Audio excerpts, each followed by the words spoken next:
नमस्ते दोस्तों, जल्दी से इस चैनल को सब्सक्राइब करें और ऐसे ही मोटिवेशनल स्टोरीज सुनते रहे।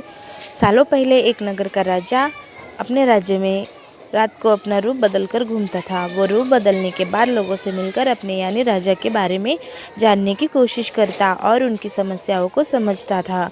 एक रात जब वह नगर घूम कर आया तो अचानक जोर से बारिश होने लगी। उसने देर किए बिना एक गरीब के घर का दरवाज़ा खटखटाया। राजा के दरवाज़ा खटखटाने के बाद घर से एक व्यक्ति निकला। वह एक गरीब किसान था जो अपनी पत्नी और बच्चों के साथ रहता था। बारिश तेज थी तो किसान ने राजा को अंदर आने के लिए कहा।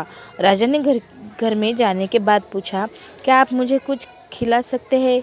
मुझे बहुत तेज भूख लगी है। वो गरीब किसान और उसका परिवार 3 दिनों से भूखा था और उसके घर में एक भी दाना अन्न का नहीं था। किसान के मन में हुआ कि भले ही हम भूखे हैं लेकिन अपने अतिथि को यूं भूखा नहीं रख सकते। अब किसान ये सोच सोच कर बेचैन हो गया कि अपने अतिथि का पेट कैसे भरा जाए। तभी उसने घर के सामने वाली दुकान से चावल चुराने की तरकीब सोची।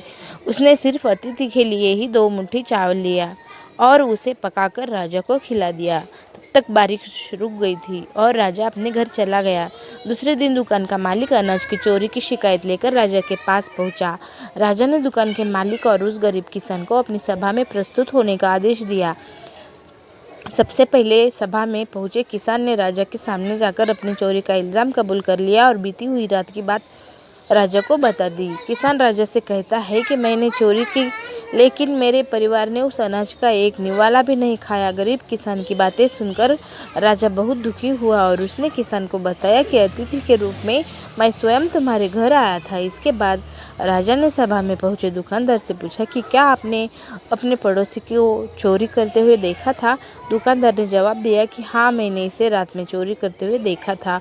दुकानदार की बात सुनने के बाद राजा कहता है कि इस चोरी के लिए मैं पहले जिम्मेदार हूँ और फिर दूसरा तुम हो, क्योंकि तुमने अपने पड़ोसी को अनाज की चोरी करते हुए देखा मगर कभी उसके भूखे परिवार को नहीं देखा। तुम अपने पड़ोसी होने का धर्म बिल्कुल नहीं निभा पाए। इतना कहने के बाद राजा ने दुकानदार को सभा से जाने के लिए कह दिया और किसान के अतिथि निष्ठा भाव को देखकर उसे 1000 सोने के सिक्के इनाम के रूप में दे दिया। कहानी से सीख, अगर कोई आसपास रहने वाले मुसीबत में है तो हमें उनकी मदद करनी चाहिए।